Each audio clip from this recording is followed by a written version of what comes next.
Salve, salve, galera! Estamos no ar mais uma vez com o Lado D Podcast.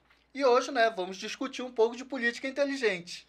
Nosso convidado, Aderivaldo. Vamos falar como é que funciona essa parada de política inteligente. Bora aproveitar que hoje é candidato de fato e de direito, já tem número, já tem tudo, me sentindo em casa. Já tá, se tem um sentindo negócio em parecido casa, aqui. Se sentindo em casa, usando o mesmo cenário e já tem até número, vamos eleger esse cara, né? Ó, azul, cenário, cara. Mas é estranho ficar desse lado de cá, confesso pra Se você. quiser, a gente troca. Eu levanto agora e troco. Não, tá tranquilo. Isso aqui é esquerda ou direita? Rapaz, eu sou do Centrão. Eu também sou do centro, então vamos ver, tá tudo certo. Mas bom estar de volta aqui. Cara, bacana. Vamos conhecer um pouco, né? Quem é o Aderivaldo. Vamos contar um pouco da tua história, cara, tua trajetória. Que eu acho que o mais fantástico de tudo do cenário político, né? Até porque não vai fazer campanha em 45, só vai sustentar a base que já tem, né? Nós estamos falando sobre isso. Como é que você faz campanha em 45 dias em uma eleição que é feita para quem está no poder? Privilégio. Então, assim, é manutenção de status quo.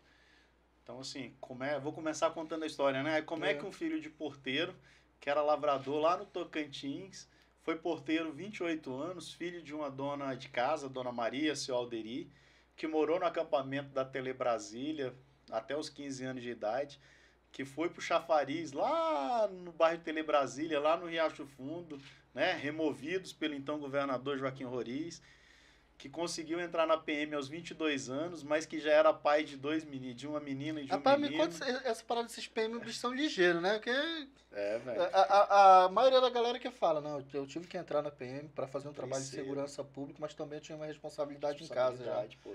E sabe que um dia, essa aqui eu não contei em nenhum podcast, no dia que eu entrei, quando eu entrei para soldado, eu reprovei na barra de oficial. Quando eu passei pro CFO, eu reprovei na barra em 2017. Mas eu quase reprovei na barra para entrar em 99 como soldado. Barra sempre foi ruim para mim. Eu tenho dificuldade no pulso. Fui goleiro muito tempo. Eu fui goleiro de salão, então isso aqui torci muito. Então eu tenho muita dificuldade mesmo. E aí eu lembro que quando eu estava prestes a reprovar na barra, eu só lembrava, meus filhos, 2 filhos, conta para pagar, filho, conta. Aí, tu vai me perguntar, mas por que não aconteceu isso em 2017? Pois é. Porque 2017 já tava mais gordo, as contas já eram menores. Eu tava mais pesado e as contas eram menores. Já tava mais de boa já, né? Mas faz parte. É assim que acontece, né? E essa parada aí, como foi que tu veio parar dentro desse contexto político? Como é que tu analisa esse cenário hoje, desde a tua primeira candidatura? Quais são os prós e contras? Por quê? Pô, tu perguntou coisa pra caramba. Eu vou contar e passar o dia falando aqui. Vamos lá, mas o objetivo é isso, revelar. Aí, e obrigado, Denise, pelo convite. Nem comecei falando isso e vamos batendo papo aqui. Bom, eu entendo que... Eu sempre digo que eu sou político por vocação, não por profissão. Então, assim, lá de pequeno, 3ª série, 4ª série, aluno de destaque, representante de turma, 5ª série, representante de turma. E lá que era eleição disputada, né? Justamente. Aí vou pro Setor Leste, Grêmio Estudantil, fiz parte do Grêmio, ativa Setor Leste. Lá eu sou convidado a fazer parte do movimento estudantil. Aí fiz parte de movimento estudantil dentro do DF. E aí, quando eu passo a fazer parte do movimento estudantil, 94, 93, 94, alguma coisa assim, nós mudamos para o Riacho Fundo. Aí lá eu conheço a Nete, Eusinete, que era uma das lideranças do acampamento da Tele Brasília. A Nete me chama para começar a campanha do então presidente da X, que tinha levado a gente, Tadeu Filipelli. E aí eu começo a minha primeira campanha como panfleteiro. 15 anos de idade, nem votava ainda, aí lá vou eu entregar panfleto. Aí lá vou eu pedir voto na casa das pessoas. E aí depois muda o governo, acho que vem o governo Cristóvão, alguma coisa assim. E aí eu vou ser delegado do orçamento participativo. Não sei se você vai lembrar disso. Existia o orçamento participativo, onde a população se juntava para poder definir as prioridades de onde colocaria o orçamento. Aí tem eleição dentro da quadra, né? O Ricardo era nosso conselheiro lá, que era o presidente. E aí, nessa aí, eu viro delegado do orçamento participativo e depois nós começamos uma vida ativa em política comunitária mesmo, fazendo a política comunitária de base. Depois eu participo de alguns partidos, ajudo a criar alguns, vou para a juventude de outros, e foi essa a história. Transita um bocado, né? E o bacana é quando a gente fala politicamente ativo é entender que não é eleição, né? Porque Não. a galera, ela pega política, se discute apenas aí agora nos 45 dias, Sim. entendeu? E trata isso como se fosse um amistoso. E não é, pô. Não é um jogo de futebol, Pois não é uma é. torcida onde você tem Pior, do pior lado... que, pior que É. se a gente falar que é amistosa também foda. Final de final- Libertadores, Brasil e Argentina, direita e esquerda agora, né? Pronto. Você tem do lado da direita, você tem os canhotos do lado, os destros do outro ali. Um fica xingando o outro. Mas esquece que política é o quê? Política, pra mim, é a arte da conversação. Sim. Política, pra mim, é a arte da negociação. E política se faz conversando, não se faz brigando. E essa aí eu aprendi com então, o senador Regufe, né? Adrivaldo, política se faz conversando. Você tem que conversar, você tem que entender. E lá, quando eu fui assessor, por exemplo, do professor Israel Batista, ele me dizia, Adrivaldo, política é a arte de engolir sapos e fingir que tá gostoso. Olha, que frase. Eu nunca esqueci isso, velho, como assessor parlamentar. De engolir sapo e fingir que tá gostoso. Sim, no sentido de não ficar demonstrando, ficar falando, ficar xingando o outro. E aí, graças a Deus, hoje com o Lucas Cantoyanes, que é o meu grande mestre, meu grande mentor, eu aprendo com ele todos os dias que política é servir, cara. Acho que é o povo. a principal missão, Política né, do é servir. O poder social, isso eu aprendi com o Coronel Márcio. Coronel Márcio Pereira da Silva, um grande amigo meu, foi chefe da Casa Militar. Ele sempre me disse uma coisa, Derivaldo, o poder social é só para servir. Você tem que ocupar uma posição de comando e você tem que servir de maneira que você possa ajudar a comunidade a ajudar seus subordinados. Se você está servindo, protegendo seus subordinados, ajudando a comunidade, você está fazendo um bom trabalho, está sendo um bom comandante e está fazendo política. E o papel direto da política, né? Isso quando a gente fala do objetivo de servir, é até esclarecer, né? Que ser candidato hoje não é nenhum motivo de bonificação nem de estrelato, né?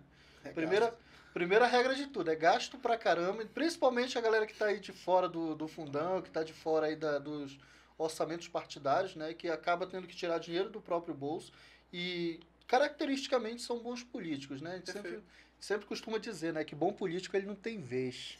Tem não. Tem não. É muito difícil. E aí você falou um negócio interessante, normalmente os partidos, nós estávamos falando sobre isso antes, normalmente os partidos que eu faço parte da base, ou que eu acabo, saí candidato em 2014, era um partido que não tinha tempo de televisão. Qual era o partido? Eu vim pelo PHS, Partido Humanista da Solidariedade, que hoje é o Podemos, né? O presidente, o Christian, tenho um grande respeito pelo Christian, um cara fantástico, me deu total abertura. Então, assim, já tem o meu lado. Dentro da polícia, eu sou considerado como humanista, como alguém que defende uma polícia comunitária, aproximação entre a polícia e a comunidade, e eu trago esse viés humanista e eu fui pelo Partido Humanista da Solidariedade por isso. Solidariedade, servir, humanismo, e hoje eu faço parte do Partido da Mobilização Nacional. Eu digo que eu sou PMN, né? Então, o PM da Polícia Militar e o N de Nacional, Política Militar Nacional. E quando você vai para o PMN, tem a curiosidade. Um dos patronos do PMN é Tiradentes, um patrono da PM, Tiradentes. Então, nós estamos falando da Inconfidência Mineira. Não é por acaso que eu escolho os meus ambientes. Tem que ter o quê? Tem que ter essa junção, tem que ter uma identificação. Eu acho que tem que ter a vertente, né? Mesmo tem que ter a confiança do que você carrega como candidato e o que você busca representar. É isso. Porque numa linguajar popular, vamos pegar um cara aí que está hoje na extrema direita e colocar o cara lá no PSOL. Não tem condição. Agora me estranha, e eu vou falar aqui, me estranha muito, eu via muita gente que às vezes era, entre aspas, da extrema direita, lá atrás, que hoje tem um discurso de extrema direita, porque a direita está no poder. Está no poder, é situação, né? Nós observamos os caras que estão querendo, independente do cara ser de esquerda, de ser de direita, quer estar na situação. Eu já sou assumido, eu sou do centro mesmo, eu gosto de estar ali. Eu transito, é diálogo, né? Você vai para a direita, eu transito bem com a direita, com a esquerda, eu não tenho esse negócio de ficar nessa briga. Eu acho que tem que ter coerência. Pega os meus discursos dos últimos 12, 15 anos, você vai ver que eu procuro ter coerência, independente se era a esquerda que estava no poder ou se é a direita. Inclusive, às vezes eu sou acusado pela esquerda de ser direita e a direita de eu ser esquerda, porque eu pontuo Você também passa por isso, Sim, se posiciona, sim. pô. A gente quando procura tratar a política, principalmente a política quando ela acontece nos bastidores, né? Sim. Os bastidores são justamente o momento que a gente coloca-se à mesa, Isso. vamos discutir, vamos Isso. definir a estratégia. Aí muitas das vezes surge a estratégia. Aí mudou da eleição passada para essa, que na passada pegava o cara que defendia um discurso de direita, popularmente, e vamos colocar ele aqui na esquerda por uma questão de estratégia, representatividade no Congresso. Aí que nasce os trâmites das negociatas, aí a população não entende, Sim, pô. aí se frustra. Pô, vou dar um exemplo. Pode dar um exemplo? Pode, não, vou falar. citando nomes de preferência. Citando nome. Eu acho estranho, por exemplo, um deputado, que é do Bombeiro, deputado Roosevelt, era do Partido Socialista Brasileiro, do PSB, e aí ele sai do PSB agora, sem transição nenhuma, nem passou por um meio termo ali, por um PPS da vida, não passou pelo PDT, para ir direto pro PL bolsonarista total. Então, assim, eu acho estranho essas questões dentro da própria política, né? Você tem que ter um momento de transição ali, até para purificação e até para poder... Tem que ser harmonioso e coerente. Tem que ser harmonioso e coerente, porque a gente vê numa situação dessa que quem está à mercê de quem realmente precisa da política, ela não entende.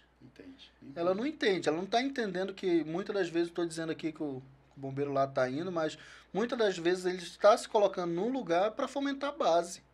Justamente. Apoiar os de casa, não buscar você, melhoria. Por exemplo, você faz uma pesquisa hoje, você vai olhar quem é mais forte, quem é mais fraco, ou quem tem mais influência, quem tem menos influência dentro das corporações. Sim. E aí, num período em que era os caras da esquerda, tava lá. Quando é a direita, tá lá. Então, tá lá, assim, vamos transitar. Faz parte. Faz parte.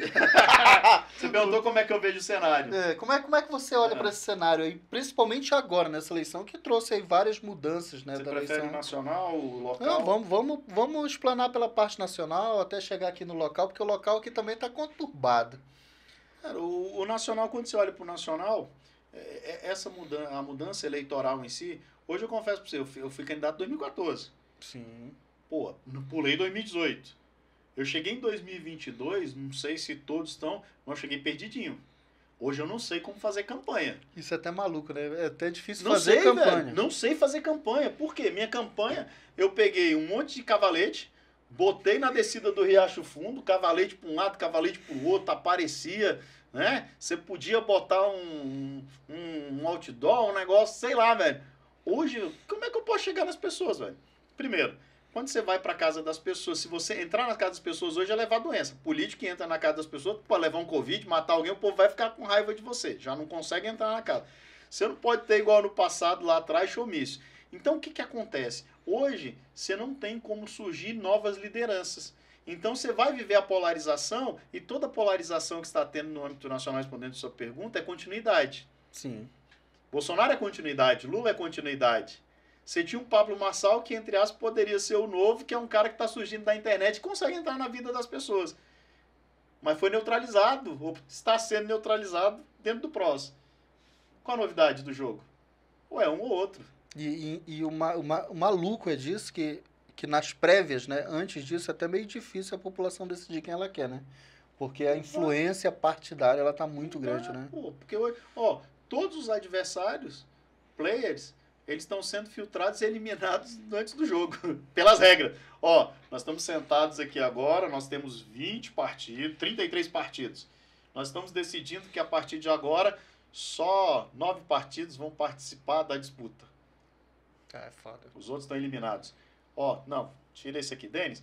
Não, o Denis, ele gosta de uma política muito certinha. O Denis é muito correto, só quer ter pouca gente ali, não quer sentar, não quer negociar. Tira ele, não serve não, tira ele. Entendeu? Não, fulano aqui não, Pablo Marçal não, Pablo Marçal é muito influente nas redes sociais, tira ele. E aí você vai eliminando e você vai deixando sem opção. Sem opção. Escolha é quando você tem opção. Hoje, nós estamos tendo opção no cenário nacional? Eu tenho visto pessoas falando assim, eu voto desse lado aqui por falta de opção, porque eu não quero que o capeta volte. Eu vou votar nesse para o outro não vir, e vou votar nesse porque eu quero tirar esse. O discurso é esse. Como eu ouço nos grupos da PM, eu voto em qualquer um, menos nesse. Aí vira o voto de protesto, que é o voto de rebeldia, e aí lá atrás, o próximo que vem é pior do que esse aqui, porque não houve escolha, mano. Não houve opção, né? E democracia é escolha. Democracia é alternância de poder. É uma construção diária. E a gente fala, Do a gente exercício fala um democrático. pouco de democracia, né? Até teve uma convidada que chegou aqui, por que lado dele? Lado dele de democracia? Eu, porra nenhuma.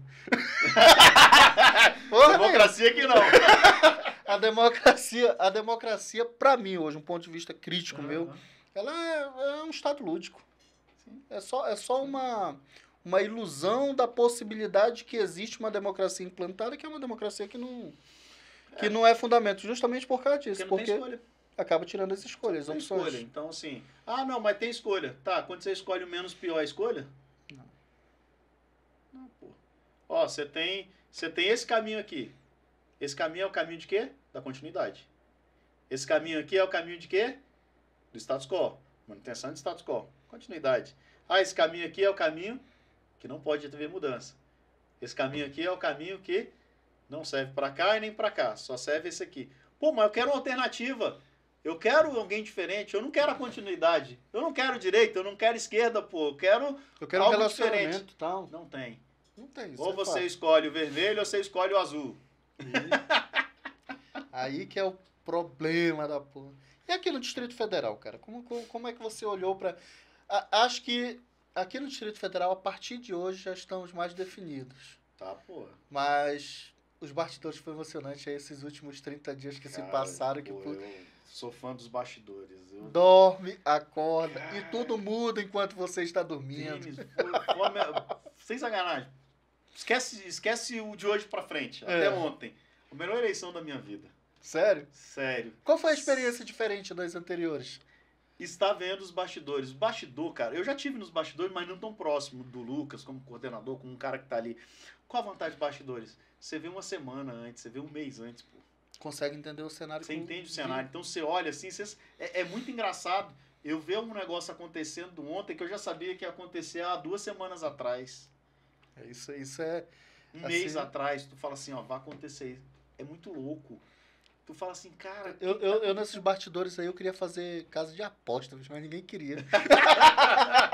Ninguém queria apostar nos bastidores. E quando você vai olhando isso, tu vai falando, caramba, né? Por exemplo, aconteceu um fato político marcante dentro do Distrito Federal, e aí você já ouvia nos bastidores um mês antes, né?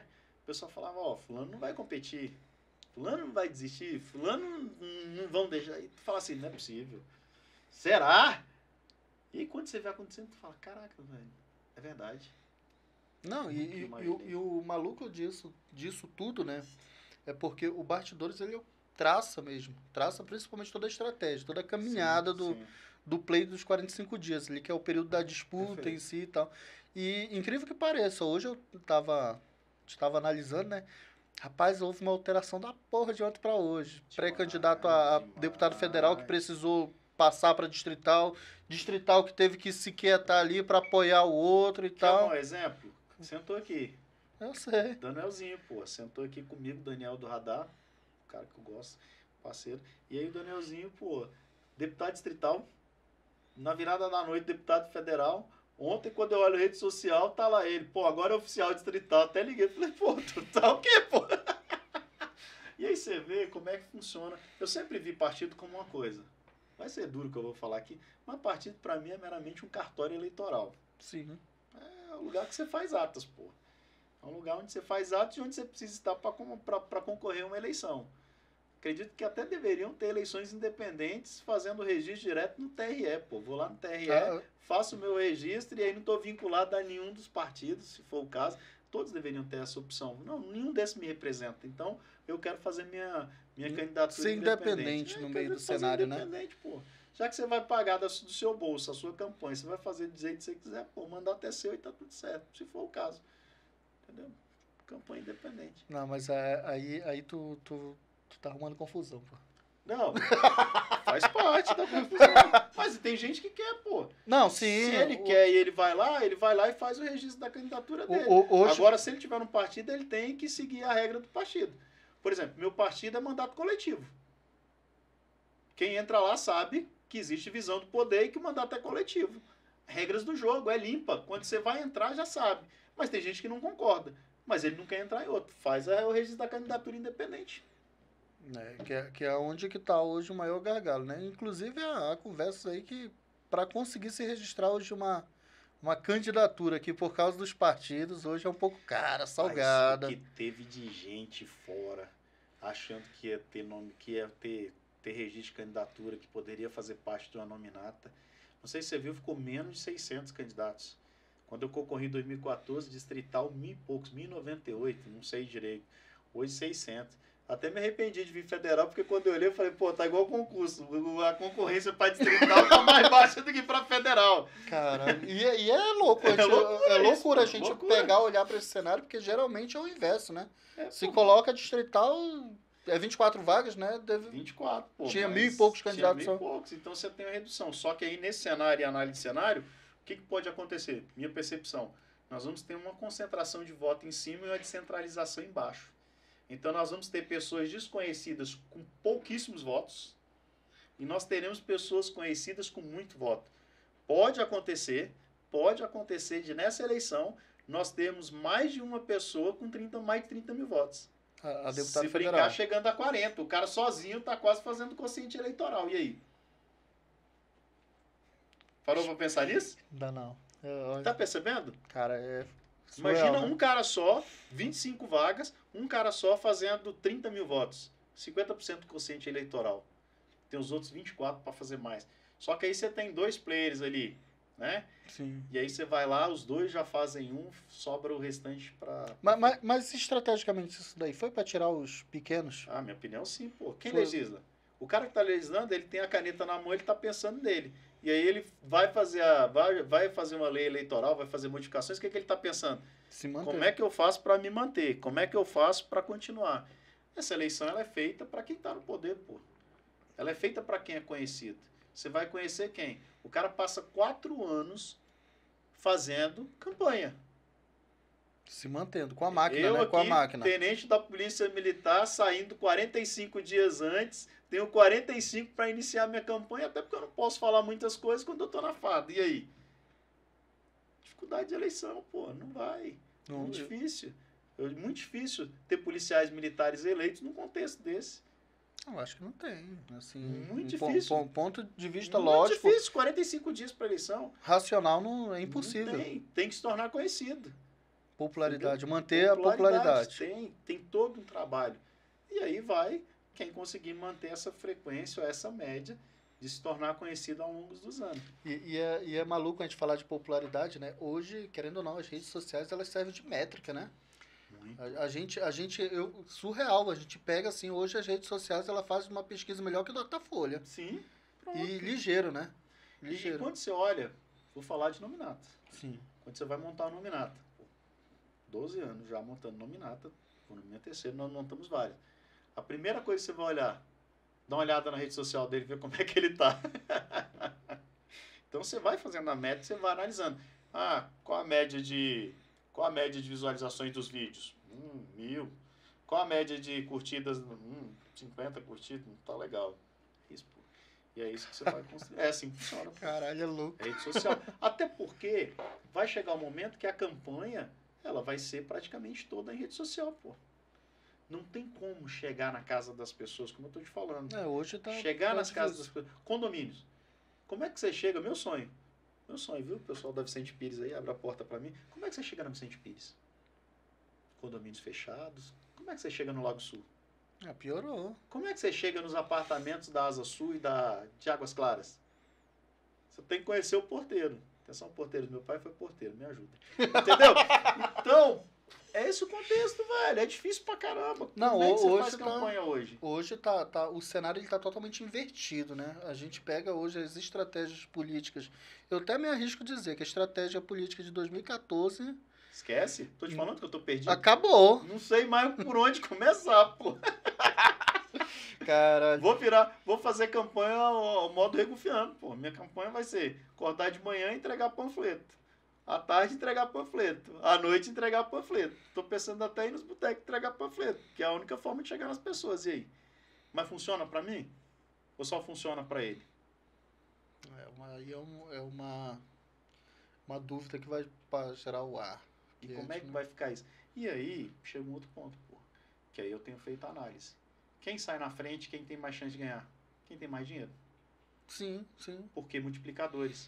O cara contrata 300 pessoas, tem 300 multiplicadores, 300 pequenos candidatos, pedindo voto, fazendo campanha, entregando panfleto.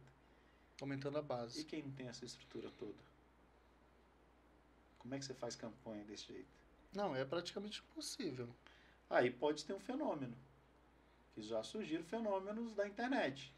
O Luiz Miranda é um exemplo desse. Surgiu o cara que era lá dos Estados Unidos, que vem, youtuber, e por isso nós tivemos várias apostas. Você olhar hoje o tanto de candidato que vem dessa aposta de youtuber, dessa aposta de internet, do cara que é forte ali, dos influencers, vamos ver, será que 2018, 2022 vai surtir o mesmo efeito que 2022? Essa onda bolsonarista de internet e as ferramentas, elas irão funcionar em 2022? Sinceramente, eu não sei, cara. Não, é uma questão de dúvida hoje, porque a gente para, né, para olhar, assim, a gente analisar o cenário, a gente sempre costuma olhar para as redes sociais. A gente pega lá os parâmetros, inclusive a gente tenta fazer um estudo sempre antes de vir convidado para entender todo o contexto. Como é que você viu as minhas? Vou te entrevistar agora. Não, porra, aí eu não vou contar, não vou contar nada. Não, e a gente procura olhar. Esse projeto que nasceu dessa ideia. Vamos se discutir, trazer ideias, vamos tentar fomentar e automaticamente aproveitar o hype. É isso mesmo. Que é a lógica, o que acontece? É a aproximação. A gente tenta, hoje, infelizmente, ou felizmente, não se sabe, o eleitor ele tem aproximação através de um direct, pô. É isso mesmo. Através de um direct. E isso, assim, não se sabe qual a segurança que a gente tem política no país, porque tudo acontece nos bastidores, né? Há-se discussão de todos e qualquer tipo de assunto políticos que vão influenciar na vida das pessoas e as pessoas, elas parece que estão simplesmente voando aí nas ideias, no discurso, num propósito que não fica claro. Hoje a gente tem até uma situação. Me fala aí qual político que tu conhece que apresentou uma proposta. Nenhuma. Mas aí voltamos para o ponto de ser conhecido. As pessoas votam em quem elas conhecem. Popularidade. Elas votam em quem conhece alguém que conhece, que é o amigo que indica. O último são as ideias, pô. Ninguém está preocupado com a ideia do candidato, ninguém está preocupado com a proposta. E outra, o cara que defende proposta, que defende ideias, ele é um cara chato, porque ele fala demais. Em um país, e eu vou fazer uma crítica danada aqui, em um país o pessoal está preocupado com dancinha no Instagram, que está preocupado que é uma só com piada. Se você for no Google Trend, o que você vai ver mais lá é perguntas sobre futebol e sacanagem. O que você pode esperar politicamente de resultado com uma mentalidade como essa? Nós precisamos mudar a mentalidade. A gente precisa evoluir. Parece que a gente está regredindo no Sim. tempo, em termos de discussão. Não te cortando mais. Não, só fazendo uma comparação. Por exemplo, até o primeiro mandato lá do governo Lula, o que se acontece, né? Ninguém se discutia política. Não. Ninguém falava, ninguém sabia o que era esquerda, o que era direita. Não. Veio aí a queda da Dilma, né? Lá no processo do impeachment. Começou uma discussão. Começou um pouco antes. Uma discussão de direita e esquerda. Eu achei até engraçado o PSDB se posicionar naquele momento como uma direita. Sim. E tipo a galera querendo pegar carona na onda. E hoje a gente vai pra rua, a gente senta, tenta conversar, as pessoas falam, porque eu sou de direita, pá, eu sou de esquerda, pá. Não sabe o que é o espectro político, né? Não sabe, é isso que é maluco. Eu vou falar uma doideira aqui, que eu falo nos grupos de policiais, vão me bater pra caramba, eu tô precisando de polêmica, bate mesmo. Tô precisando de engajamento. Tô precisando de engajamento, vou bater, ainda vou botar nos meus recortes ali.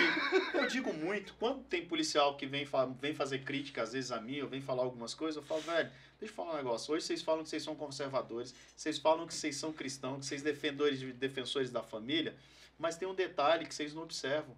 Vocês podem até fazer esse discurso e dizer isso, mas a mentalidade ainda é de esquerda. A mentalidade ainda é de uma visão, sabe o quê? Marxista, de luta de classe.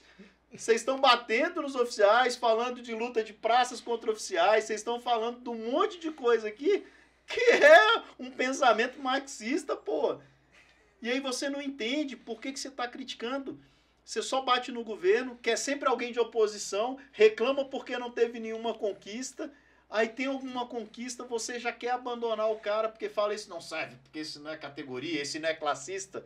Esse termo classista, ou essa busca por alguém classista, é marxista e é de esquerda. E como é que você pode ser conservador, defensor da família, ou qualquer coisa nesse nível, se você está ainda com uma mentalidade diferente? E isso... Doideira essa, hein? Não, isso é foda, porque a gente teve um convidado aqui, professor de História, tá? Cara, a gente começou a conversar sobre... Tava no dia que ele tava aqui? Tava. Pronto, também sou historiador. A gente começou a conversar referente à construção do nosso cenário. A construção, quando a gente falou, veio da história do Brasil e tal. Pá, e teve uma hora que ele pegou... Não, mas eu não sou marxista. Eu olhei e disse, não acredito. Como que não? Como que não? Porque quando a gente fala... eu tenho amigos, pô. Quando a gente fala... Não, pô, marxista da porra. Pô, o cara pega... Não, mas eu não sou marxista. Pô, mas você tá defendendo classe. Tá entendendo? A galera não entende, não velho. consegue entender. E era um historiador, pô. Então, quando você fala isso, tem uns que chocam.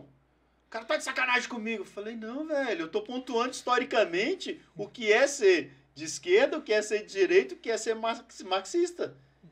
Dependendo do seu posicionamento, posso falar que você é stalinista, que você é leninista, mas leninista.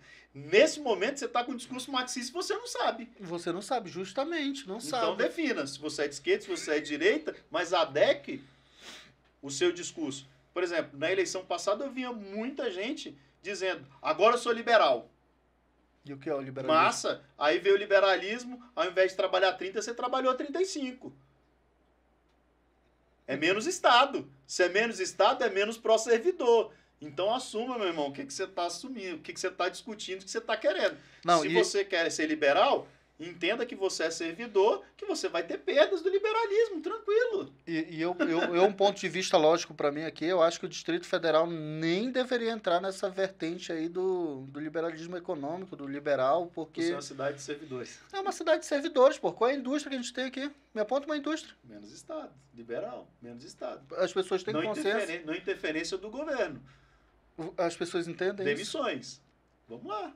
Vamos assumir os nossos papéis. O liberalismo, ele traz a possibilidade de enxugar a máquina. E quando enxugar a máquina, entender que o seu trabalho pode estar no meio desses cortes. Perfeito. Qual a maior crítica ao Fernando Henrique? Neoliberal. Neoliberal. Quem batia nele? Servidores públicos. PSDB. Mas não vamos entrar no mérito que é PSDB. PSDB, eu vou te falar, o PSDB para mim até hoje é uma incógnita. Não, mas na nossa época... mas vou aproveitar se o Isalci vier aqui explicar pra gente o que é o PSDB. Explica o que é o PSDB pra nós aqui. Se é de esquerda, se é de direita. Você era vice-líder do governo. Eu era líder. Vice-líder. A gente vinha discutir, pô, porque hoje as pessoas elas falam de política, mas falam de política no oba-oba, pô. Justamente, pô. Mas é o quê? É o que passa no fast food. É o que tá lá na prateleira da televisão. Na minha época, a gente até pegava muita crítica em escola porque você não entende o contexto lendo epígrafe, né? E hoje, ó, você não vai entender o contexto vendo trend. E outra, vou te falar um negócio. Eu não gosto, eu faço, mas não gosto. Eu não gosto daqueles meus vídeos de 1 minuto. Mas se eu fizer um de 5, um de 3, ninguém vai ver. Não dá. Aí, o que eu tive que fazer? Se olhar nas minhas redes sociais, você vai ver que eu procuro falar em 1 minuto coisas extremamente sérias e trazer um conteúdo importante em 1 minuto. Mas é um desafio, uma dificuldade enorme para mim. Porque eu tenho que me adequar que se eu fizer mais de 30 segundos, mais de 15 segundos, mais de 1 minuto, não, e a gente estava até vendo, fazendo um estudo, né, referente a essa questão de rede social. Hoje o que viraliza, o que dá resultado é os 15 segundos. Dancinha. O que é que você muda em 15 segundos? Não muda nada, pô. Não muda nada. Até a Rainha Elizabeth fala que qualquer problema do mundo se resolve em 20 minutos. No mínimo.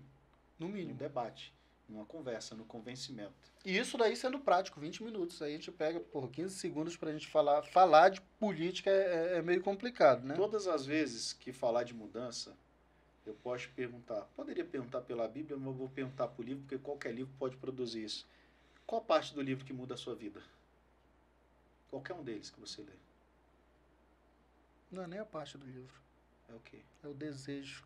É aquilo que você aplica. De conhecimento e de aplicação. É o parte desejo. pelo desejo, mas a aplicação. né? É. Napoleão Hill, Sim. desejo. Mas é aplicação. Você leu algo, você aplicou algo, mudou a sua vida. Palavra, pensamento, sentimento, ação, resultado. É a ação que define a mudança. Sim. Perfeito? Então, o que as pessoas podem aplicar em 15 segundos? Você não consegue falar muita coisa. Por isso que é visual. É a dança. Aí você vê um monte de gente. Meu filho, Davi, tem 3 anos. De tanto passar o dedo ali, o que ele faz? Desenrola, bate, joga de ladinho. O Miguel, pô, 2 anos. 15 segundos, pô. É isso que estão apresentando para os nossos filhos. É esse tipo de coisa que querem. Não querem um debate sério. Ah, não vou ver isso não. Isso aqui é chato demais. Quem acha a política chata vai ser governado por alguém que acha ela muito legal. Não, sim, sem dúvida.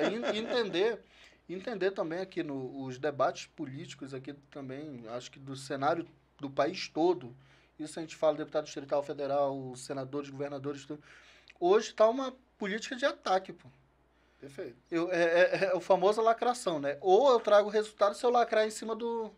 Quer lacrar em 15 segundos. 15 é a frase de efeito que ele vai usar no Reels em 15 segundos para poder dizer: Lacro... Caracas, lacrei, sou fera, sou top. Sou foda.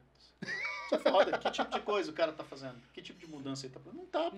Não tá produzindo. É entender. A galera, a população, ela precisa entender que política ela se faz conversando. E agindo. Sim, e agir. Posteriormente, palavra, conversa. Sim. Pensamento, sentimento, ação, resultado. Tem que ter ações propositivas. E tem que parar na política de discutir pessoas. É que tem hoje que passar a discutir ideias. Hoje a ideia é essa, né? Ou eu me posiciono aqui de oposição, simplesmente vou me posicionar como oposição porque eu tenho que bater no cara e não se bate sobre a questão governista, né? Sobre as estratégias de governo.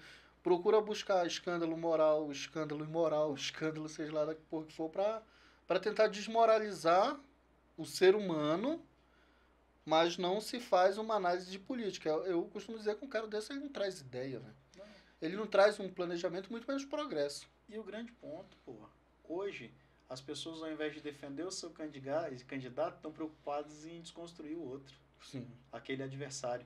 Então a primeira coisa que você procura na política hoje não é como agregar pessoas, não é? A pessoa começa a perguntar: quem é que eu vou atacar? Quem vai ser o meu inimigo aqui? Aí você escolhe o inimigo, você fica falando mal dele a campanha inteira, crescendo, aí ele te escolhe como inimigo, fala mal de você a campanha inteira, aí todo mundo que quer crescer na onda começa a falar daquele cara, aí o outro fala do outro, aí você polariza em 2 caras, sujo, mal lavado, falando um do outro. Aí vem um outro bando falando mal. Porra, não é assim que se faz política. Mas é a estratégia do engajamento, pô. É isso. Porque né, no engajamento você cresce falando mal. Você cresce falando mal. A rede social ela foi criada para ficar falando mal. A rede social surgiu assim. Sim. De quem nós vamos falar mal hoje? Não, o Facebook nasceu exclusivamente para falar mal. Era o bullying, pô. Era o bullying. Era fazer bullying na faculdade. Como é que na universidade nós vamos falar... Isso em Harvard. Em Harvard? É Harvard, pô. Não, vamos ler. Isso dá uma historinha do Facebook. Eu já li uns 3 livros de como surgir. Redes sociais, né? Tem um filme, redes sociais. A gente vai colocar isso aqui no Hubble porque não vai subir. Não vai, não. Essa vai cair. Tem que cortar isso aqui. Eu tô tentando já falar rede social, mas não vou nem falar o nome. Rede social. O cara fala mal de um, fala mal de outro, vou criticando. Ah, aquela ali é a feinha, aquela ali é a bonitinha, aquele ali é o cara que faz isso, que ele faz aquilo. Vamos ficar sacaneando todo mundo e todo mundo falando mal de todo mundo e vai crescendo. Vira isso. Vira o que nós somos hoje. Mas trazendo aqui agora para a sua realidade. Como foi que nasceu essa ideia desse slogan, né? Discussão de política inteligente, mais educação. E dentro da polícia militar e... Olha, na verdade, 2008 eu comecei uma pós-graduação em Sociologia. Lá no Departamento de Sociologia, especialização em Segurança Pública e Cidadania. E aí lá eu li um livro que era do David Bailey. Tem certeza que tu não é de esquerda, bicho? Pô, só porque eu venho lá da UNB que eu fiz isso? Não. E o História eu fiz na Universidade Pública, é mais fácil. Na Universidade Pública... Não, eu fiz na universidade privada, né? Na pública eu fiz Arquivologia e Sociologia.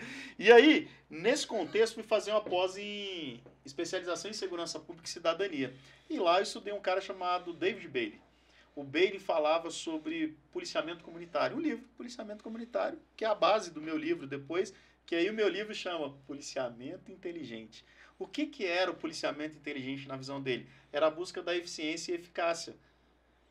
E aproximar a polícia da comunidade. Ele falava assim, ó, vai chegar um momento que, além do policiamento inteligente, nós teremos o quê?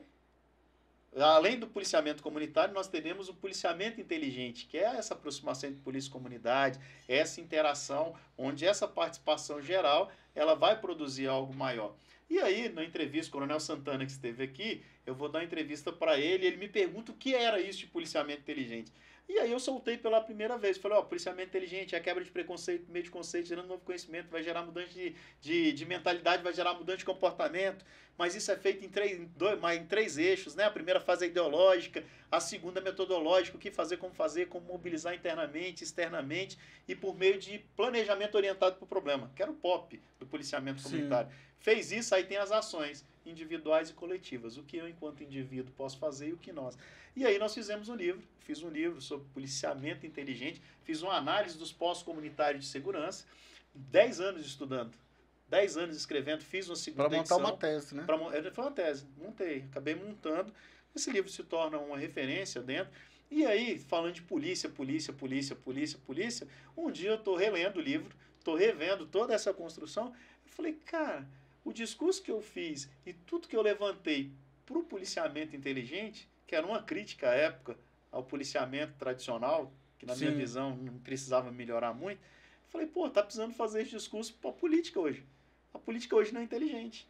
Ela é uma política que está precisando de ser efetiva, eficaz e eficiente.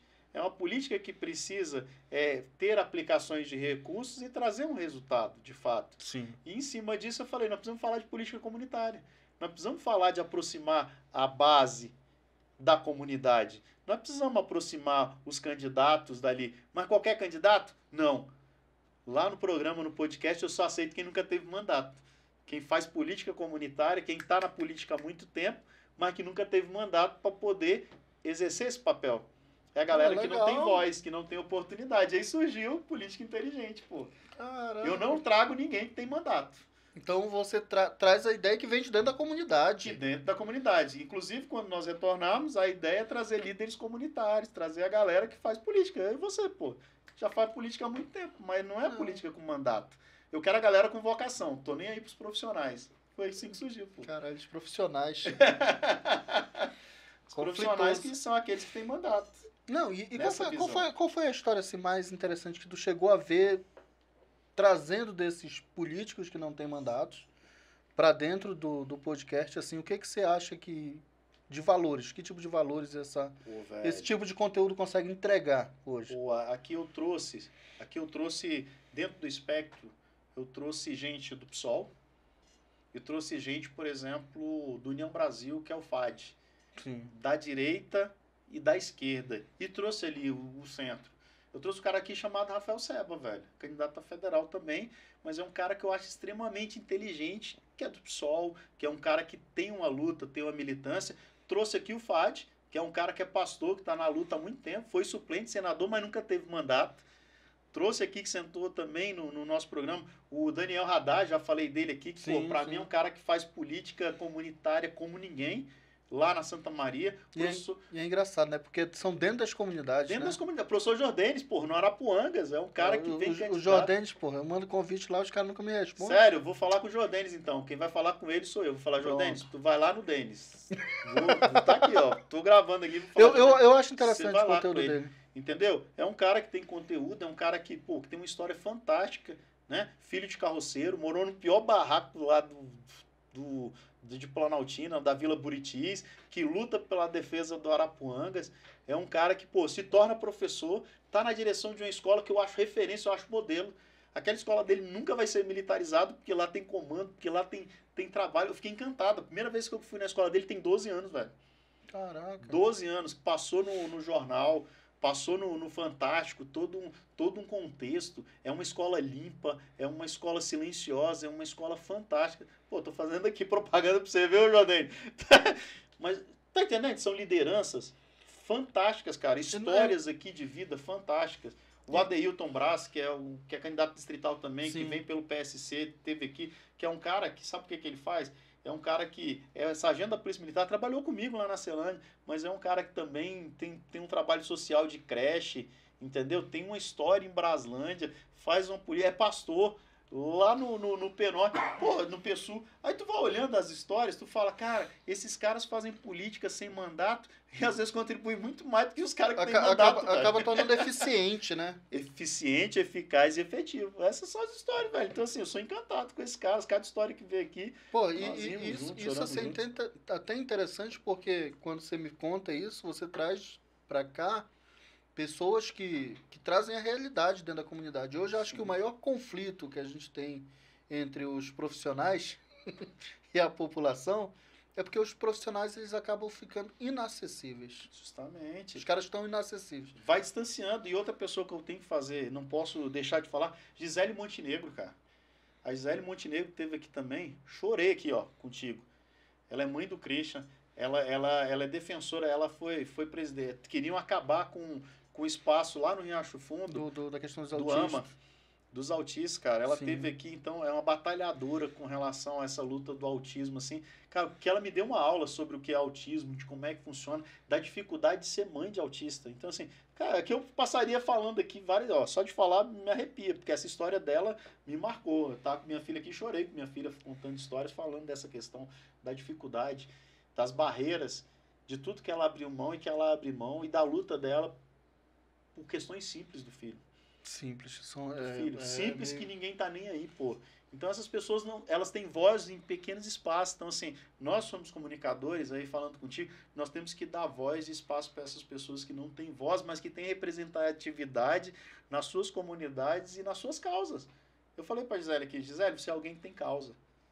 Você é alguém que tem bandeira, que tem causa, e pessoas que têm causa vão longe. Você não pode ficar guardadinha dentro de uma caixinha, velho. Tem que amplificar expandir, isso aqui, expandir, porque é a pessoa que tem causa, pô. Não, mas é justamente, eu acho que a ineficiência hoje do sistema, quando eu falo sistema todo geral, é porque realmente quem precisa tá lá escondidinho na caixinha, tá deixado de lado, não traz causas que são causas necessárias para a população. Ou está sendo explorado por alguém que está no poder, mano. Virou um mercado. Virou mercado. E eu tenho uma regra comigo. Sabe qual é a regra para mim, da minha vida, e que é a regra para minha equipe? Quem trabalhou comigo sabe disso na política. 2014 eu falava isso, 2018 eu não vim candidato, mas eu falava isso para as pessoas. Hoje eu falo para todo mundo. Eu tenho uma máxima: não se torne escravo da política. Monte seu negócio. Tenha o seu emprego, vai estudar para concurso.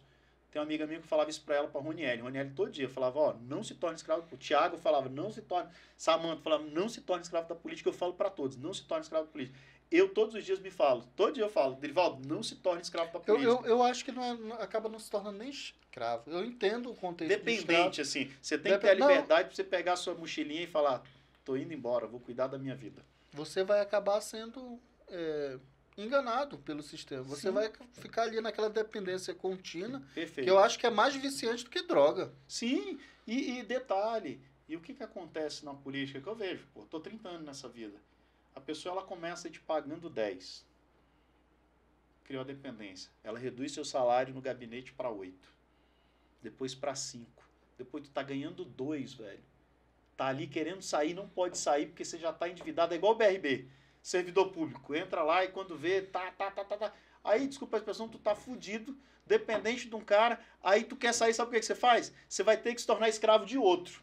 Porque você vai lá, negocia com o outro, o cara sabe que você já tá vindo ali na dependência e fala, vem comigo, eu te pago 2. Passa um tempo, ele te paga 1. Aí tu fala, pô, mas eu saí de 1 porque eu tava ganhando 2, eu queria ganhar 5. Não pode se tornar dependente da política. Você tem que fazer política por vocação. Eu procuro, tem a pirâmide de Maslow. Segurança. Fisiológico primeiro, necessidades fisiológicas básicas, Sim. Depois segurança, né? Depois você tem ali a questão do afeto, você tem do carinho, depois você vai ter lá, eu gosto da última, autorrealização. Nós temos que fazer política por autorrealização, no sentido assim, cara, eu não dependo disso, mas tem muita gente que depende e eu quero ajudar pessoas, é hobby. Tem que virar eu quero chegar ao nível de fazer política por hobby, por vocação, velho. Não tô nem aí para isso. Se eu perder esse mandato, se eu perder essa eleição, velho, eu vou continuar fazendo, porque o que me alimenta não é o dinheiro, mandato, não é o dinheiro. Né? Pelo contrário, eu gasto pra caramba fazendo um monte de coisa na política. E isso é maluco, entender, né, que necessariamente você não tá parado, né, pelo fundão. Tô nada, tô lascado. Não vou nem falar quanto que eu já gastei até hoje. Você acaba tendo que tirar o recurso que você tem. Sim. E eu acho que esse é um dos princípios da política. E é doação. É fazer sem esperar nada troca. De coração mesmo. Eu falo pra minha esposa, bem, até aqui dá pra ir. Até aqui dá, ó, nós temos isso, tal. Eu reservei um fundo. Durante 4 anos, eu me preparei. Só pra campanha? Eu me preparei. Já gastei tudo que eu tive que gastar na pré-campanha. Nem começou. Olha quanto que é meu salário. Mas eu me preparei para chegar na pré-campanha e fazer alguma coisa, até para dar visibilidade. Entendeu? Eu fiz uma jogada de marketing onde saiu tudo do meu bolso. Mas todo o material até agora, grande parte, pô, a gente tem pago. Então, assim, eu me preparei para isso. Eventualmente eu tive uma ajuda ou outra, né? De um amigo, 2 ali, mas por 90% saiu do próprio bolso da nossa conta. Pô, mas para que você faz isso? Essa a pergunta, né? Essa que é a pergunta. É a pergunta, você faz isso. Primeiro, que eu gosto. Segundo, que é investimento no fortalecimento no capital político. Hoje, se eu andar no Distrito Federal, as pessoas sabem quem é Aderivaldo Cardoso. E se eu falar alguma coisa hoje nas minhas redes sociais, ou se eu falar alguma coisa aqui, tem um peso. Por quê? Porque é o Aderivaldo Cardoso. Sim. Virei o cara do outdoor. Não, o cara do... Quem tá falando é o cara do outdoor, espera aí. Ah, é o Aderivaldo. Entendeu? Você acaba trazendo pra mesa mesmo a necessidade da discussão de soluções. Sim, e é brand. É fortalecimento de nome de marca. Sim. Esses dias eu falei sobre os 3 problemas da Polícia Militar nas minhas redes sociais. Isso é dar voz a quem não tem voz, pô. Quando eu chego lá e falo, olha, os 3 problemas da Polícia Militar é a coparticipação, é a questão da fluidez, é a promoção, entendeu? Quando eu digo lá que tem problema com o PTTC, que não pode ficar mais de 30 dias afastado, que ele vai embora, as pessoas estão ouvindo. Um cara virou e me ligou, pô, não sabia disso não, velho. E às vezes muito o novo, né, que acaba entrando, não sabe. Não sabe, aí o cara fala, pô, aí o cara do PTTC, pô, tenente, obrigado por você ter falado aquilo. Porque as pessoas às vezes sabem, mas não é a dor dela. Por que eu falo isso? Porque foi minha dor de ter pessoas excelentes trabalhando comigo que muitas vezes não podia ficar doente na escola da estrutural, porque se ele ficasse doente mais dias, ele estava fora do processo, pô. Iria deixar de ter o salário dele, ele já está na reserva, está aposentado. Mas ninguém volta da aposentadoria porque quer, volta porque tem grana, tá precisando. Precisa. Imagina ele perder isso. Foi minha dor, foi a dor do outro que eu senti e você começa a pontuar. E eu vou bater em cima disso. Com mandato ou sem mandato, nós vamos falar, pô, por que no bombeiro é diferente? Por que não procura fazer igual ao do bombeiro? Se o bombeiro fez, pode fazer. Por que não tem um espaço maior? Aí alguns vão pensar, não, mas se colocar mais de 30 dias, vai ter o escamão, vai ter o cara que não vai querer. Não, velho, você não pode pensar que o cara vai querer fazer coisa errada. Você tem que entender que alguém pode ficar doente mais de 30 dias e que ele tem um direito de pelo menos se cuidar. Ainda mais porque quem volta já está numa idade diferente também, já está numa idade mais avançada. A probabilidade de ter uma doença, de ter um problema é muito maior de quem está começando agora. Sim. São pontos que precisam ser falados. Parece um negócio desse tamanho. Não, mas tem um efeito. Porque não é. Você disse, não é a nossa dor, né? Não é a dor. A gente acaba não dando voz e nem ouvido para dor do nosso. Acho que é falta de empatia também. Isso daí. E assim, o que eu procuro fazer? Enquanto ser humano, enquanto comandante, enquanto candidato, procuro ouvir a dor do outro e procuro trazer uma solução. E é difícil trazer uma solução. Tu chegou a falar agora a questão do educador, né? Como foi que tu foi parar dentro dessa questão? Como que se cria esse contexto da militarização das escolas, né? Que até um tempo atrás era um problema, todo dia era porrada, né? Acho que é ainda. É? Eu acho que é. Você quer saber como é para educação ou já quer ir direto na questão das escolas? Não, vamos pela educação, né? Não, educação sim, como eu te falei. Né? Não, como eu te falei, eu sempre vim dentro de escola. Eu fazia movimento estudantil dentro da escola. Eu lembro quando eu estava no 3º ano, eu andava com broche. Adoro escola, odeio estudar. Eu sempre tive dentro de escola fazendo representatividade isso daí. Representatividade eu andava, pô. Eu gostava da escola. Mas tinha dificuldade, quase reprovei o meu terceiro ano. E aí, nessa, eu sempre fiz muito cursinho, sempre estudei muito. Nunca parei de estudar um dia da minha vida em 40 anos. 40 anos não, 35 anos, né? Eu comecei a estudar, sei lá, com 7 anos de idade, 30 e poucos anos ali. E aí eu tô sempre estudando. Estudando para concurso, estudando para dar aula, fazendo muitas coisas. E aí, nesse contexto, movimento estudantil, eu começo a estudar dentro da escola, né? Vou para a universidade, também tem ali início na UNB, início de movimento estudantil universitário também. Aí, sempre amei história, sempre gostei de dar aula, sempre dei uma aula particular, alguma coisa, entro na Polícia Militar. Dentro da Polícia Militar, com 2, 3 anos de polícia, eu faço ProErd, pô. Para onde que eu vou? Dentro de escola, da aula de ProErd, Programa Educacional de Resistência às Drogas. Dei aula do ProErd vários anos, fui da coordenação do ProErd vários anos. Caralho. Deixo de dar aula do ProErd. Aí o que acontece comigo? Sou convidado para ser instrutor. Aí faço especialização, pós-graduação em Segurança Pública e Cidadania, e aí viro instrutor de chefia e liderança, viro instrutor de policiamento comunitário, viro instrutor chefia e liderança, policiamento comunitário. Já dei aula, fundamentos históricos da PM. E aí sempre minha vida dentro de escola. E aí vou para academia, saio oficial. Quando eu saio tenente, eu sou convidado para ser chefe da comunicação do Colégio Militar Tiradentes. Só que enquanto eu estou lá como chefe da comunicação, começo o CFP. Sim. Instrutor de fundamentos históricos de novo. Aí saio de lá, aí estou lá um ano. De repente disseram que os tenentes da minha turma iriam comandar as escolas cívico-militares. Aí olharam o meu currículo. Aí quando olha lá, Derivaldo, tu que é formado em História, você que tem o perfil, minha turma começou a falar. Não, a melhor pessoa é a Derivaldo. E aí disseram que todos iriam. Eu sou um cara voluntário. O que falaram? Um passo à frente. Eu dei um pra frente e minha turma deu 2 pra trás. Só 2 foram. Sério, só 2 foram. E aí eu vou pra Celândia, vou como supervisor disciplinar. Lá tinha o então tenente Lindomar, hoje capitão Lindomar, e o major Edney. E aí eu sou o terceiro oficial naquela construção. O major sai, tiram todos os majores das escolas e aí passam a ser comandados por tenentes, primeiro tenentes ou capitães. E aí eu sou elevado a subcomandante, fico 2 anos como subcomandante, até chegar na fatídica escola da estrutural como comandante. Que aí você vai querer perguntar algumas coisas e até então, paraíso. Como diz o sargento Alisson, aquele que teve o nariz arrebentado lá na estrutural, que saiu da Celândia, trabalhou comigo, meu irmão, do meu pelotão, trabalhou comigo. Ele sempre falou que a Celândia, o paraíso aqui na Terra, de fato. E aí eu saio do paraíso e vou para a escola da estrutural. Cara, a parada aí das escolas, ela começou já, desde o começo já foi conturbado, né? Já teve os conflitos e principalmente com... Acho que com os moradores da região. Sim, né? Sim, não. Por que sim, não? O que acontece? As discussões, quando você fala... Eu não gosto do termo militarização. Não, acho que não é. Da escola. É um termo do Correio Brasiliense. O Correio sempre usa ali militarização das escolas. Bora tirar. Eu não gosto desse termo. Eu gosto da gestão compartilhada. O projeto é de gestão compartilhada, onde você tem uma direção disciplinar e uma administrativo-pedagógica. E aí nós estamos falando de policiamento comunitário. Nós estamos falando de aproximação entre a comunidade. Só que o que acontece? Nesse processo aí de escola de gestão compartilhada, entra o fator ideologia. Sim. Entrou direita e esquerda. Naquelas cidades mais politizadas, influenciadas pelo sindicato dos professores, que é clássico de esquerda, que é contrário a esse tipo de projeto, o sindicato começou a inflamar professores que inflamavam a comunidade e que eram contrários. Até porque tinha um plebiscito, tinha uma escolha ali.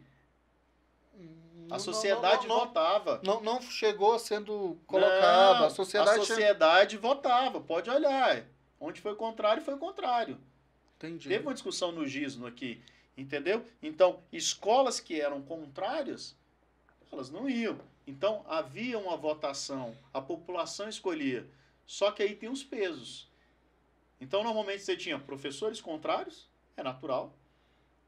Até pela própria história dos professores, de formação ideológica, e você tinha a comunidade. Comunidades que eram mais voltadas para questões ideológicas de esquerda, contrário. As outras comunidades, que eram mais tranquilas, mais de centro, mais de direita, elas aceitavam.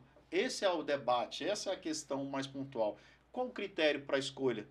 Escolas com um índice pedagógico baixíssimo, reprovação, a questão do IDEB, pouca aprovação em universidade, e com a questão de índices, né, criminais altíssimos.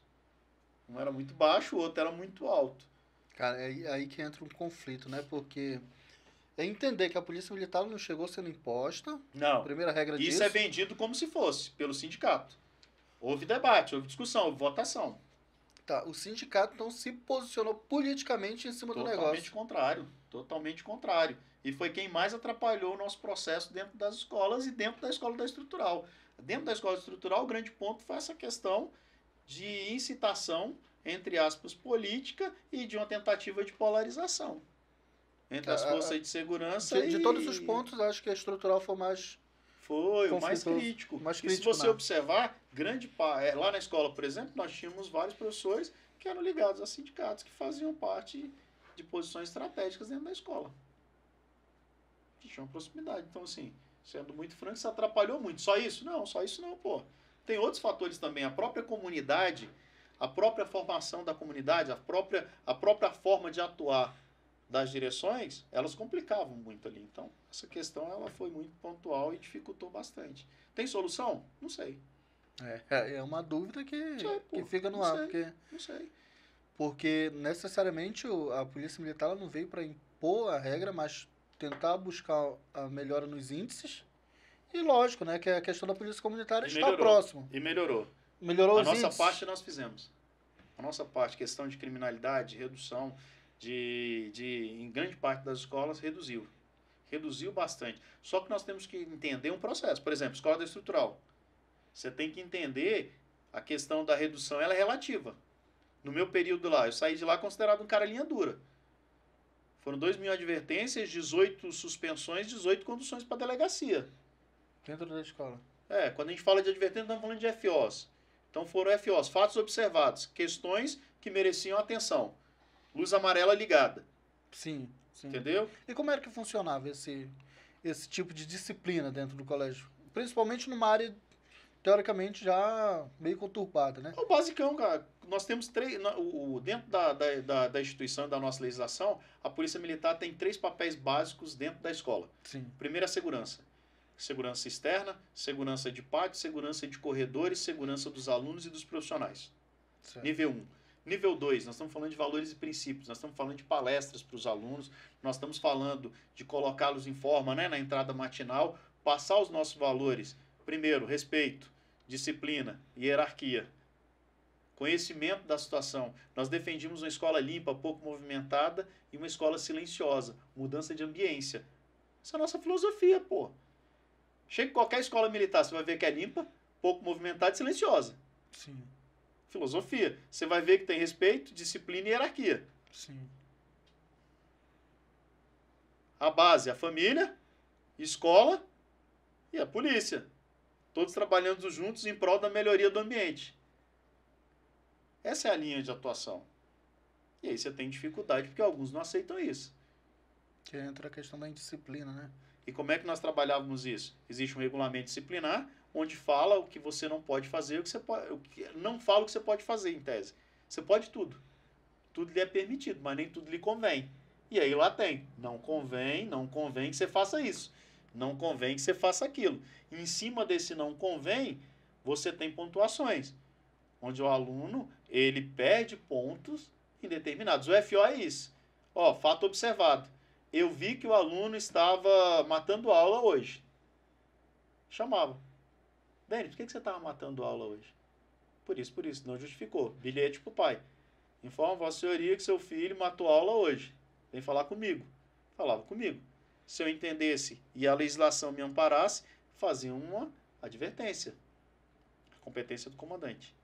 O aluno furtou um celular. Além do crime cometido, também é uma transgressão grave. Subtraiu o quê? Aparelho, subtraiu objeto de outro. É uma regra moral? Sim. É uma regra social? Sim. Então ele tomava suspensão. Fica o aluno suspenso por tantos dias e ele perde tantos pontos. Só que ele já perdeu em outras situações. é reincidente, perdeu 0,30 pontos, mais 0,10, mais 0,5 da suspensão, tantos. Atingiu determinado ponto. Isso influenciava, essa pontuação influenciava diretamente na aprovação do Não, namoradinho? nunca. Não. Só na questão Só disciplinar? no disciplinar. Ah. Só no disciplinar. Por quê? Porque poderia chegar um ponto dele passar por um conselho de disciplina, avaliar o comportamento dele, e sempre que acontecia isso, tinha que chamar os pais. E aí eu fazia ainda. O que eu fazia? Toda vez que eu suspendia um aluno, eu mandava para o conselho tutelar para controle externo das nossas atividades. Falava, olha, eu mandava para a SOI, orientação educacional, ó, esse aluno está precisando de orientação educacional. Dá uma analisada se ele precisa de psicólogo. Dá uma analisada se ele está tomando a medicação porque ele é laudado. Os laudados eu não punia. Eu não punia no sentido de advertir. Não, eu encaminhava para a SOI porque eles têm a competência para avaliar se está tomando medicação. Eu tinha aluno lá que não era problema disciplinar não, pô. Ele cometia indisciplina porque ele não tomava Ritalina, por exemplo. Maria, sério? É, pô. É uma realidade, né? Porque não tinha dinheiro. Aí o que eu fiz? No meu documento lá eu colocava, olha, o aluno toma Ritalina, não tem condições ao conselho tutelar para contactar a farmácia de alto custo para providenciar a medicação. Pô. Esses daí são os tipos de dores que não se vê, né? A gente não vai atrás do problema para buscar a solução. E quando a gente fala politicamente, é isso, né? Lógico. O ativo político, ele é isso. Quando a gente fala o candidato, as pessoas que cercam o candidato, hoje eu tenho até duras críticas à parte de assessoria. A parte de assessoria, hoje, eu olho isso como um problema, cara. É um problema. Porque parece que os caras estão 24 horas por dia ameaçados. E blindando. Pode não. Entendeu? Eles são os principais responsáveis para que a informação chegue dentro de um gabinete, chegue para ser discutida, ser levada em pauta. Que filtre, busque informações, entendeu? Porque a gente chega aí e tem... Hoje, aqui em Brasília, se a gente andar, a gente vê problemas em todos os lugares. Qual era uma alternativa? Diga. E aí já vou falar aqui, ó. Plano de governo. Tendo mandato, eu vou adotar isso no meu gabinete, porque era fácil lá para mim. Como é que funcionava? Eu tinha um aplicativo, onde quando o aluno cometia alguma situação lá, a gente chamava do FO, o policial, ele anotava, que era o assessor, ele anotava, e ia de imediato no meu e-mail. Eu já via qual era o problema, a partir dali eu já dava o encaminhamento. Acelerava o processo. Não tinha como não deixar, não tinha como blindar ao ponto de eu não ver. E aí eu já tinha acesso a tudo. Eles tinham o papel por competência, passar, anotar, fulano de tal vendo tal coisa. E não era só crítico, o elogio também. Aí o que eu fazia? Cada vez tinha um FO positivo, que era o fato observado positivo. Eu ligava pro pai, ligava pra mãe, ligava pra família. Opa, seu Denis, seu pai é do seu Denizinho aqui? Tô ligando pro senhor, que é o Tenente Adrivaldo, comandante da unidade aqui, do Colégio Cívico Militar 701 da Estrutural. Tô ligando pro senhor pra falar do seu filho. O que esse menino fez? Não sei o quê, que blá, blá, blá. Falei, não, fica calmo. Gente boa! Nada, pô. Deixa eu te contar. Tô te ligando aqui porque o Denizinho acabou de receber um elogio do sargento fulano de tal. Chegou aqui no meu e-mail, eu tô ligando para parabenizar o seu filho, mas toda vez que eu vejo um garoto, uma garota que tem um comportamento do seu filho, eu gosto de elogiar a família, porque a base é a família.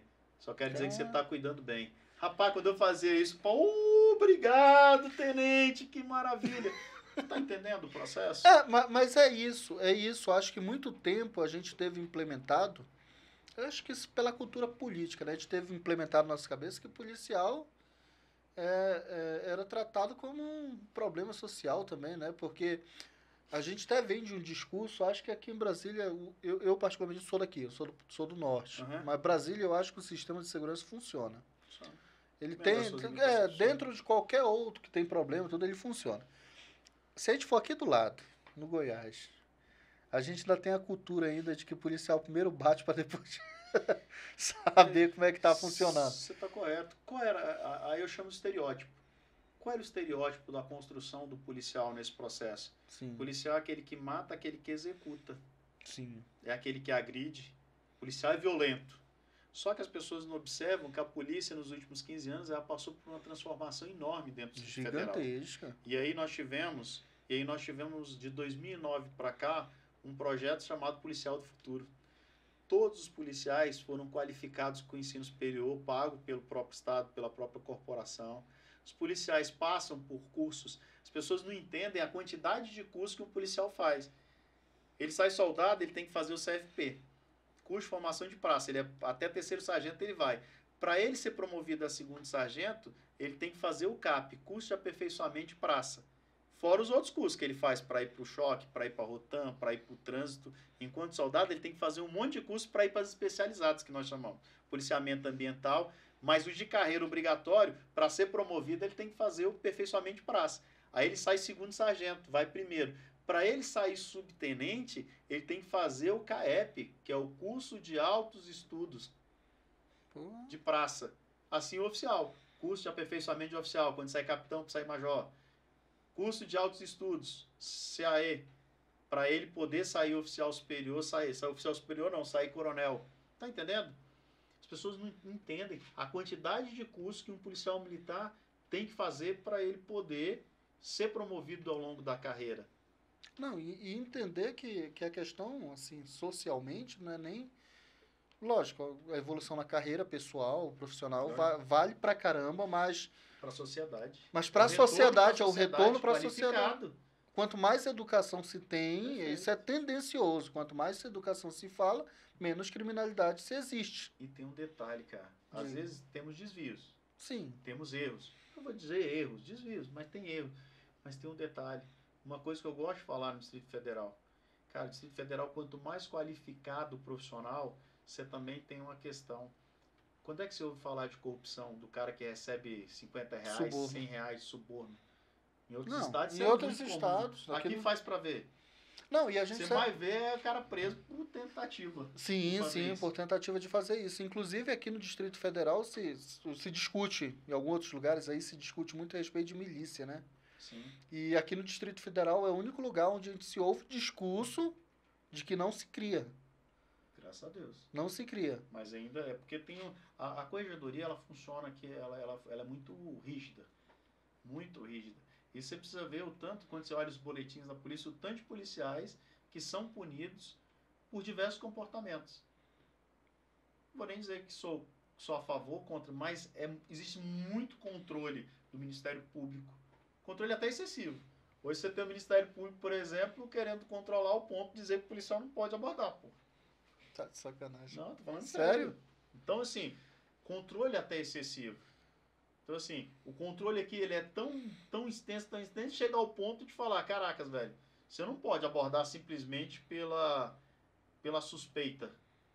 Tem que ter uma fundada suspeita, mas não é só a fundada suspeita, é a fundada suspeita objetiva. E que porra você tem que ter certeza do que você está fazendo, porque se você não fizer, você vai responder. Tá entendendo a lógica do sistema? Não tem lógica. Isso aí não tem lógica, não. Porque se o trabalho da Polícia Militar é o trabalho preventivo... Perfeito. Por que não se pode abordar? Porque é a interpretação jurídica da lei, da norma. É o cara que não tá lá na rua, pô. Lógico, pô. É o cara que não tá na rua. É justamente a dificuldade que a gente tem. A gente hoje se fala muito de ouvir falar. Pouco conhecer. E detalhe, quando você tá na rua, e aí eu vou dar um exemplo, por exemplo, daquela policial que eu conheço. Daquele cara que veio com a faca na direção dela aqui no posto da torre. Sim. Quantos segundos aquela policial ela teve para se defender ali? Se ela pensa mais 3 segundos, 2 segundos, ela poderia morrer com uma facada. Foi precisa. Ela foi precisa. Ela puxou, olhou, parou, voltou. Tecnicamente, velho, impecável a ação dela na minha visão. Tecnicamente perfeita. Mas ainda tem críticas. Porra, você tem segundos para tomar uma decisão. Você tem segundos para salvar a sua vida, da sua equipe e de outros. Não é no ar-condicionado.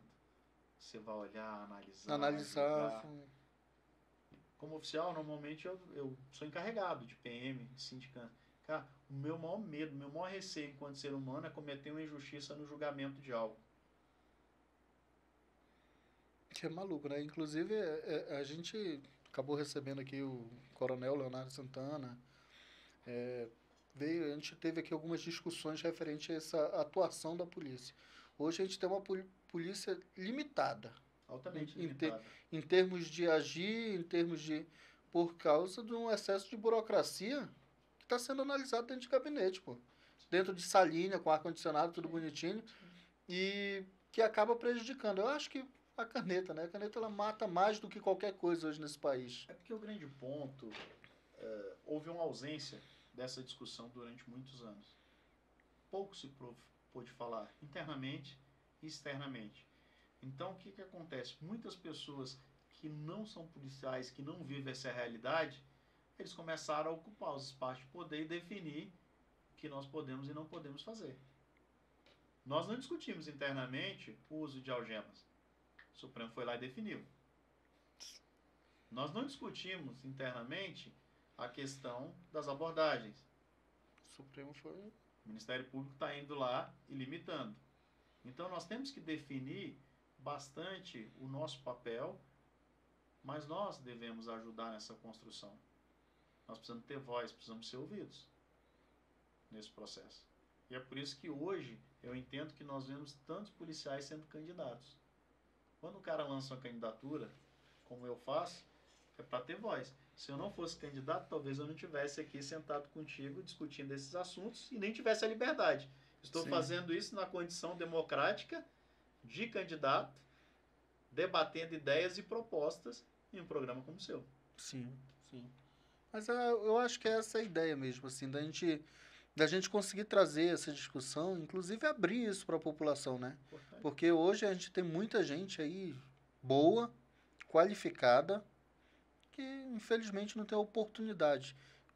Aliás, não tem voz, né? Não tem. Não consegue falar e essa informação não consegue chegar aos gestores, às pessoas que podem tomar alguma atitude para mudar isso.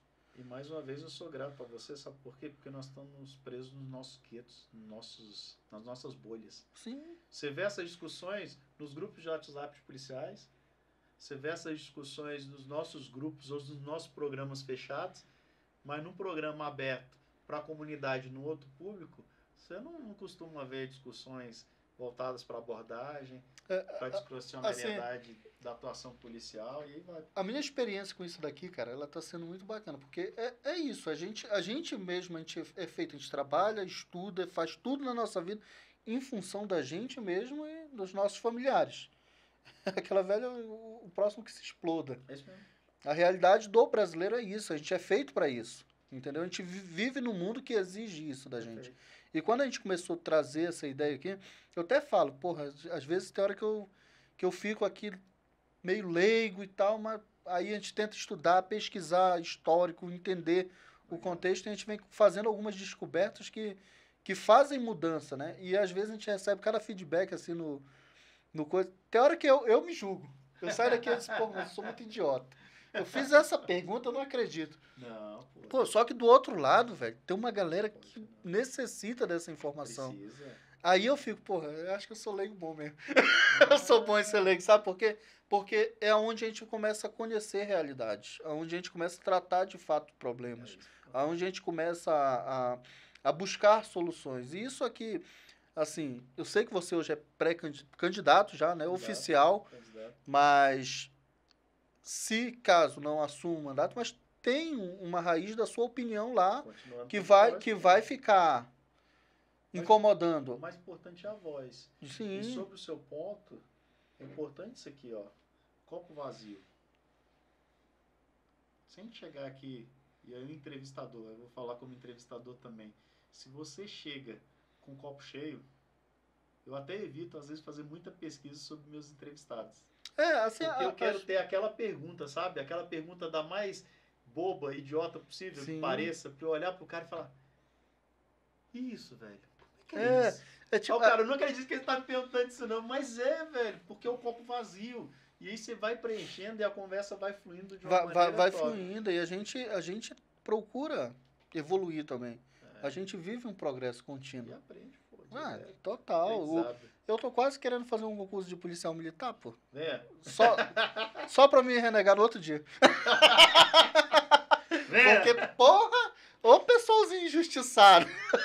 Pô, Tem. Agora, uma coisa que nós temos que tomar cuidado, que eu falo todos os dias também, é não deixar o discurso vitimista. Não, Não pode assumir o Sim. discurso. É porque tem uns colegas que às vezes buscam o discurso vitimista. Você não pode. Você tem que entender que você faz parte de uma categoria forte. Você tem que entender que todo policial tem poder, autoridade, legitimidade, precisa conquistar a confiança da comunidade. Sim. Você chega em determinadas comunidades, só tem o PM, velho. Tem lugar no Distrito Federal que a única representação do Estado é o policial militar lá. Isso tem um peso enorme. A atitude dele vai definir o que estão vendo do Estado e o que estão vendo da polícia. Sim. O comportamento dele define E isso é maluco, né? Correto A demais. gente parar para olhar nesse contexto, a gente tá entendendo que é uma corporação, é uma instituição forte que está lá. Demais da conta. Está forte e está representando o Estado. E pouco assistida também, às vezes, pelo Estado. Também. Isso é fato. Isso é fato. Mas nós temos que nos ver enquanto polícia de Estado, não polícia de governo. Sim. Porque toda vez que você se vê como polícia de governo, você se torna escravo da política. Sim. Então, Aí a gente volta para a mesma discussão, o mesmo loop contínuo. é isso. Somos aí. refém do sistema, vamos continuar refém do sistema Perfeito. e nada muda, nada acontece Perfeito. e nada altera, né? Como é que você se vê define quem você é. É. Cara, é filosofia pura. Mas a gente parando assim, qual é a tua perspectiva agora para os próximos dias? Como é que você olha aí pro Aderivaldo hoje candidato? Como é que tá a emoção aí nesse momento? Cara, hoje eu acordei de manhã, eu com arrepio aqui, porque tu me fez uma pergunta que me tocou. O que acontece? Eu acordei hoje de manhã, a primeira coisa que eu fiz foi fazer uma oração. Falei, Deus, eu não sei o que vai acontecer nos próximos 45 dias. Eu não sei o que vai acontecer na minha vida, mas que seja feita a sua vontade na minha vida. Eu vou dar o meu melhor, vou fazer o meu melhor e espero trazer para próximo os melhores também. Semelhante atrai semelhante, semelhante vota em semelhante. Sim. O que tiver na urna eu vou dizer são semelhantes. Se tiver 5 mil semelhantes. 10 mil, 10 mil semelhantes. 50 mil, caracas, 50 mil semelhantes. Caracas, tem um exército aí. Foda. É foda. É foda. Entendeu? Então, quando você tem esse pensamento, tem 50 mil pessoas que querem mudar algo, que acreditam em algo diferente. E eu falo com o coração. E aí eu abracei minha esposa, fiz uma oração com ela. Abracei minha filha, fiz uma oração com eles. Falei, cara, Deus, abençoa a nossa família.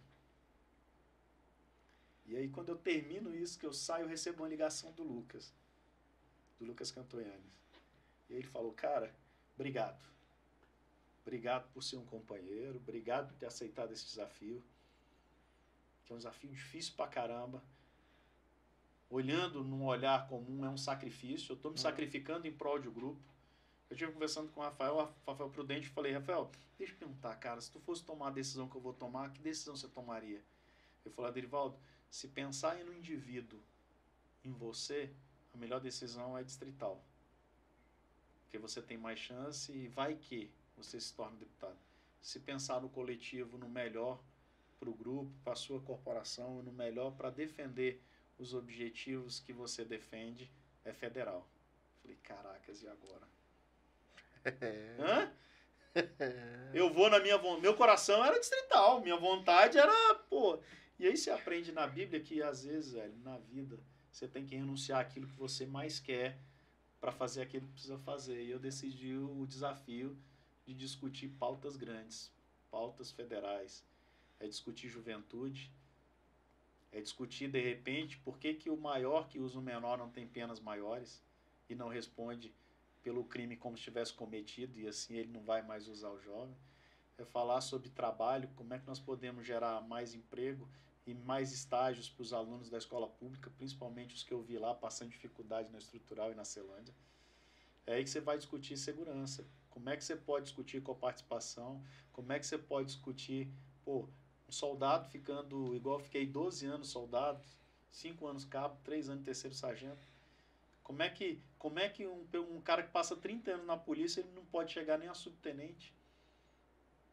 São essas questões, cara. Isso discute no Congresso Nacional. E aí eu falei, cara, eu preciso discutir pautas grandes, pautas nacionais. Pô, mas você é pequeno. Cara, mesmo pequeno, essa vai ecoar. Alguém tem que falar disso, porque outros não vão falar.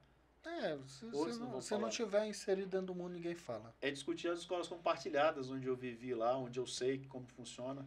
É falar de investimento, de mudança de ambiência. É isso, velho. Eu posso falar de escola compartilhada com propriedade. Eu posso dizer se sou a favor, se sou contra. Foram 3 anos mergulhados naquilo como comandante, supervisor, como subcomandante. Foi sentindo a dor de 180 famílias na estrutural. De 18 delas que eu mergulhei junto com elas ali, com situações que você não tem nem ideia, velho. Que eu chegava em casa chorando e falando, caracas, o que eu vou fazer agora? É você ter uma equipe que precisa de você e você tá com colete furado e eles estão sem coletes. E você tem que falar, caracas, eu tenho que colocar meu peito aqui na frente. Mesmo que me arrebente. Em alguns momentos me arrebentou. Isso é maluco. Quando a gente fala aqui da estrutural, cara, é surreal, né? A gente está falando aqui referente ao Congresso e tal. É uma distância de 10 quilômetros, 10 a 15 quilômetros. Cara, você não tem ideia. E tá aqui do lado. Acho que se olhar ali de cima do último andar ali do palácio, dá pra... Sabe quantas pessoas você sabia? Você chega na estrutural, você descobre a pobreza, velho. Algumas pessoas dizem que não tem gente passando fome no Distrito Federal, no Brasil. Você sabe qual é a quantidade de mensagens? O que eu mais recebo de mensagem enquanto candidato, velho? Sexta. E é assim, e o pior é que é da pior maneira possível, não é me pedindo uma cesta. Me dá uma cesta que eu te dou o voto. Paga meu aluguel que eu voto em você. É a condição, né, do ser humano. Eu tenho uma experiência aqui dentro do Distrito Federal. Isso foi logo quando eu cheguei aqui. Eu tenho quase 7 anos que eu moro aqui. E quando eu vim, eu não conhecia a Ceilândia, eu não conhecia a estrutural, não conhecia nada. Vim para dentro da minha bolha, muitos, né? Aí eu fui participar num projeto social pela faculdade lá no Sol Nascente. Cara, ali eu me lembro até hoje, eu conheci 2 adolescentes de 13 e 14 anos que estavam num estado de desnutrição, que pareciam crianças de 10 anos, 9 anos, que nunca vieram no plano piloto. Sim, nunca viram. Sim. E a gente fala, a população de fora, a galera que olha para Brasília de fora, acha que Brasília é só ali o Congresso, os anexos, onde a coisa faz e acontece, mas não, cara.